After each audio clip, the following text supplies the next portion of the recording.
We're always told that power is all about force, right? About might. But what if true strength? What if it's something totally different? That's what we're diving into today with The Legend of Kato. It's this incredible, timeless story that's going to make you rethink what it really means to be powerful. So, the whole story really boils down to this one big question. What is stronger than a sword? Seriously, think about that for a second as we get started here. All right, let's set the scene. Our story kicks off in a kingdom that's just brimming with peace. And the heart of that peace, well, it's all captured in the voice of one very special princess. We're talking about the kingdom of Buganda. Picture this. A land so green and full of life, it almost feels like it's breathing. And here, peace wasn't just, some rule they had. It was literally the air everyone breathed. And who was in charge? A king named Kabaka Sebwana. A really good guy, super wise and kind.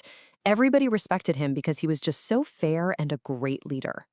But the real jewel of the kingdom, the king's absolute pride and joy, was his daughter, Princess Nalongo. And get this, she wasn't famous for her riches or anything like that. Nope, she was known everywhere for her kind heart and a singing voice so beautiful, it was like you could actually hear peace. But as we all know, peace can be a pretty fragile thing. And just like that, in one single night, the music of this kingdom just stopped. And all that was left was this deep, heavy sadness. So picture this. It's a quiet night, dark clouds are covering the moon, and the unthinkable happens. The princess, the very music of the kingdom, is just gone. When morning came, the palace woke up to this absolutely crushing silence. The whole kingdom was thrown into chaos, right? People were confused, they were scared, and there was only one question on everybody's mind. Where was she? The only thing they found, a single golden bracelet, just lying on her floor. So the king does what you'd expect. He sends out his best warriors, the strongest, most skilled guys in the whole kingdom. But guess what? Every single one of them came back with nothing. Their strength, their weapons, it all meant nothing. So the warriors have failed. Hope is starting to fade. But then, an unlikely hero steps up. Someone totally different from everyone who tried before. Way out in a little village, far from all the royal drama, there was this young boy named Kato. Now, Kato wasn't rich, he wasn't powerful, he didn't have a fancy sword. All he really had was his bravery and a good, kind heart. And this is what's so cool about Kato. He really knows himself. He says, "My strength is small, but my courage is big." He gets that he's not the strongest guy around, but he also gets that courage is its own kind of power. That one line, it tells you everything you need to know about him. And right here, you see the central conflict of the whole story, right? On one hand, you've got the warriors. They brought swords and muscle, and they failed. On the other hand, you've got Kato. He's carrying courage and kindness, and with that, his adventure really gets started. So, as he's traveling, Kato runs into a wise old talking snake, as you do in these stories, and the snake gives him this key piece of information. It says the princess is being held by a jealous forest spirit.